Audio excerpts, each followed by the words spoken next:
Good morning. I'll try to bring it home. It was really interesting listening to Mark and Paul talk, and I realized how closely the three organizations work together.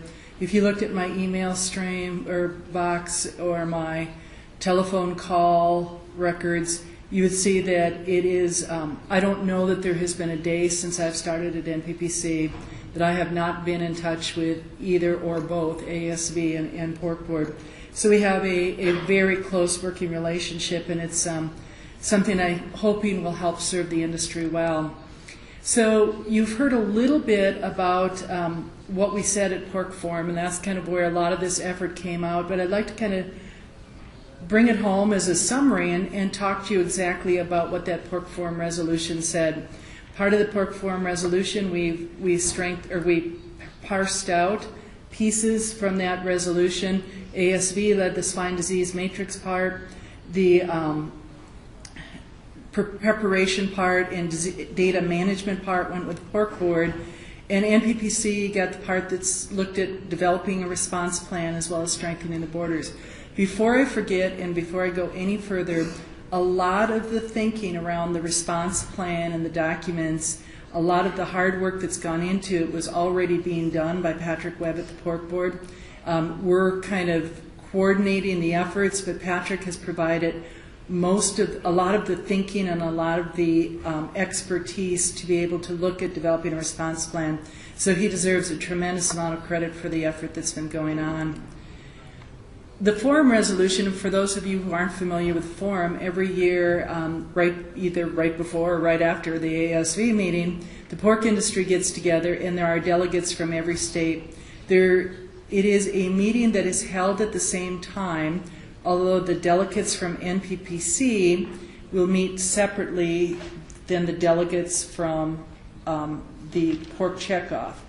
Some of them may be the same delegates serving both functions, but they have different jobs and different roles.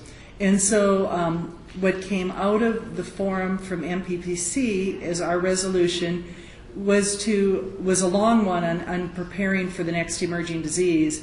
But when you look at the response plan, that resolution stated that we as an industry needed to develop a response plan to bring back to next year's pork forum. And that response plan needed to include outlining what the responsibilities were of government in surveillance and response, and that was both federal, state, and local government. What are the responsibilities from our industry organizations in surveillance and response? And we looked at what are the responsibilities not only from national state organizations, but state and local industry organizations. And then what are the responsibilities of people on the farm, our producers and our other segments of the pork chain in surveillance and response? And then we were directed to develop coordinated strategies of governmental and industry organizations to respond to and contain a newly identified emerging disease.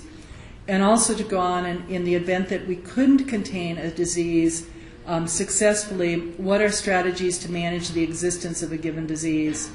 And then also to look at strategies to strengthen the defense of the U.S. industry from potential introductions of newly emerging diseases. I will tell you that we are failing and that we will not look this year. We will have to look at it later on if we can't contain a disease, what are the strategies for management? We really have not touched on that in our effort. This in itself is a effort that Patrick's been working on for years, and we're trying to get something done in a year that we can bring back. And I consider this as the first draft of many on this plan going forward. As we mentioned, and I think all of the speakers have mentioned, we learned some lessons from PED. The lessons I felt hit home most with me as we worked on that was that we really didn't have communication channels that were previously identified and developed. We kind of knew who at USDA was doing things, we knew each other, but we really didn't have a good communication channels. The authorities were not well understood. There were discussions with PED about whether there were authorities to stop movement, to potentially quarantine, to make it reportable. And it took a while to sort out what the government authorities were and how to implement them. we really hadn't previously inventoried what resources we had, and then what resources would be needed for potential future incursions of diseases. And by those resources, I mean not only what we had at the diagnostic labs for diagnostic tests, what might be in the pipeline for vaccines, but what are our human resources? As Paul mentioned, we have these rapid response teams. We hadn't identified people to serve on one of those teams and be ready to go out tomorrow to go look at a place. So those were all things we did on the run. And I think for future response, by having those resources identified ahead of time, we're going to be much better for it. And there was really no one central entity for coordination. Again, we kind of developed that on the run. We have a PED strategy group. Our PED strategy group is coordinated largely by the Pork Board, but all three organizations are involved. We have state veterinarians on there. We have USDA on there. We have every Friday morning 6:30 a.m. conference call where we talk about kind of an issues update and look at strategy of whether we should send out a response team, as an example, to a certain farm. But that was something that was developed as we were in the midst of an outbreak rather than in advance. So what we did to look at our group of responsibilities from the Pork Forum resolution is developing an emerging diseases response group. And we wanted that group to have a significant discussion around a structure for response that would fill those gaps that we identified with PED response, and knowing that we needed to have a coordinated federal, state, and industry response. What I'm going to talk about next with the potential of developing a U.S. Swine Health Board is developing a structure that has no governmental authority. So we know that any structure that we've developed will need to be done in collaboration with the federal and state authorities and with industry as at the table as a partner in this. I should have brought a slide with all the members of the group. The group is composed of more producers than veterinarians. We have producers that represent the different types and geographical parts of the pork industry. So we've got Southeast producers, we have producers from the Panhandle, we have producers from Iowa and Minnesota. Try to get some systems as well as somebody that could represent that more independent producer. We have 2 state veterinarians on there, one from a very swine heavy state and one from a state that's got an industry that is probably much more mixed with some corporate structure, but also a huge show pig and backyard swine industry. And then we have USDA there with their emergency services, and are adding more USDA members as they have become more involved in this effort. And so we've got kind of a 2-pronged strategy. Our timeline is that we're trying to develop a document and a strategy that we can take to the U.S. Animal Health meeting in October for further input. The group will come back together in November and clean up a final draft that we could present in March at Pork Forum. We had a conference call last week that looked at the concept of developing a U.S. Swine Health Board, and I'll spell that out a little bit more. We'll have a conference call next week to look at response options, and the responsibilities for each of those options would be assigned to an entity, whether it's government or industry entity. So looking at a U.S. Swine Health Board, which is kind of a mouthful, but I don't know how you could say ish. That doesn't really flow off the tongue either. But our Swine Health Board, we looked at back and said, what did we learn from pseudorabies eradication? And one of the successful things we did in pseudorabies eradication was have the PRB control board. And that control board had federal authorities on it, it had state authorities, animal health officials on it, and it had industry on it. And the control board did not have regulatory authority.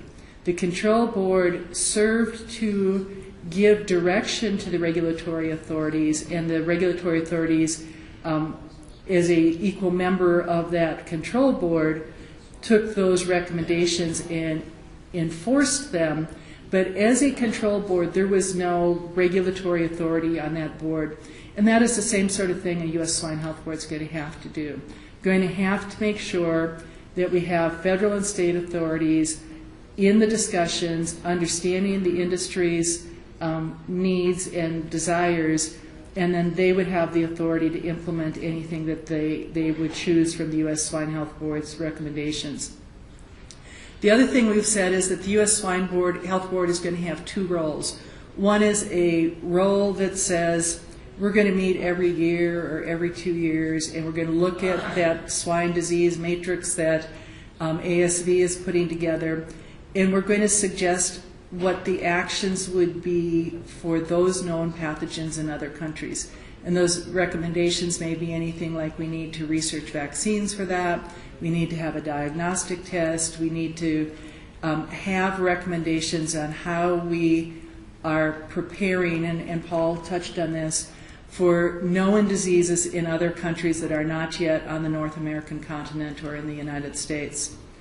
The second role that we would have, the Swine Health Board, would be to suggest actions to respond to the identification of emerging disease in the U.S. And to make it very clear, and I think we'll talk a little bit about how that would work, is that the U.S. Swine Health Board is not wanting to get in front of an investigation being conducted by a state or federal authority. The U.S. Swine Health Board should take information that is developed from an FADD investigation or from the rapid response teams that Paul had mentioned, and then suggest actions or options for response based on that information. So that was one of our areas of confusion. We wanted to make it very clear that the U.S. Swine Health Board is not going to be telling a state animal health official how or if to investigate. It's going to take information from that investigation and suggest potential responses. Oh, I'm sorry, I guess I did have a slide in here talking about who all was on there. Oh no, I'm sorry, that was our emerging group I didn't have a slide for. This is the members that we are suggesting of being on the board. We need pork producer leaders, and we're looking at having members of the National Pork Board, the National Pork Producers Council Board of Directors, and then ad hoc producers that are not members of either the Pork Board or the NPPC Board. From ASV, we looked at having the ASV current president as well as practicing veterinarians. Those of us who are on staff for the organizations would serve a support role for the board, but we would not be deciding members of the board. We'd also have members of USDA Veterinary Services, state animal health officials. The way we're looking at state animal health officials is you would have one from each of the USAH regions. That's 4 of them representing swine states with swine, significant swine in those states. And then for sure, if there's an outbreak in a specific state that's not already on the board, that state animal health official would need to be involved. And then other experts, whether it's members of diagnostic labs, et cetera, would be brought in on an as-needed basis. So what we're doing in our September 26th call is to look at options for recommendations that could be selected for response. And there would be defined actions, and they may, and I'm going to use some examples, it may be depopulation, it may be stop movement, it may be reporting the disease, it may be doing research, it may be doing outreach and education. Each one of those options needs to have a leader. And so as an example, if there's an option that says we need more research on this disease, it's likely that the pork checkoff would be the leader of that option, even though they would be working with ARS and the other organizations. If it is a depopulation option, obviously that's a government entity. So we may not list what each of the recommendations should be right up front for each disease, but each of the options developed will have an entity responsible for leading implementation of that option. And so that's one of the things we want to work right up front and make sure everybody knows, if we do this, here is the entity that is going to be responsible for that action. The other thing Bob asked me to do, and we're working on as well, is to talk about how we can strengthen the borders against future incursions. I agree with Dick Hesse. There is a dike somewhere with a hole in it, and I don't think we've identified where that hole is. USDA has been working on a pathways analysis as well as an investigation. I'll talk briefly about what they're doing. I'm aware, but I'm not intimately involved with those issues. But under the pathways analysis, actually that matrix that ASV started working with came out of that as USDA looked at what swine diseases are in other parts of the world and potential ways they could come into the United States. In hearing a presentation from USDA on it, they looked at the fact that there are mitigations and control options that are being done in other countries, and their assumptions is that those control options were in place and that they were effective. And so they were looking for the outliers instead of us looking for the boogeyman around every corner. And so I think that from our point of view, as I go through, we'll take a look at what we're doing from NPPC. The other effort that's underway with USDA, and I don't know if Brian McCluskey is still in the room, but Brian, who is chief epidemiologist for USDA, is leading an effort to go back to some of those original first farms that were identified back in April and May of last year, and really looking at inputs into those farms and trying to, again, look for any commonalities that would help us understand where that came from. Those are efforts that are ongoing. NPPC, as part of the forum resolution, was also tasked with looking at a project on strengthening the borders. We've actually funded an effort with the University of Minnesota Center for Animal Health and Food Safety to do an inventory of the products that are imported into the U.S. for use in pork production. What are the current official safeguards and authorities around those products? Who's in charge of inspecting them? Who's in charge of making sure they're safe when they enter the country? What are some potential changes under the Food Safety Modernization Act to those authorities and those safeguards? And what are current mitigations within the country on those products? What I think that'll do is give us an inventory that we can then start looking at saying, are there mitigations for risk that we need to take?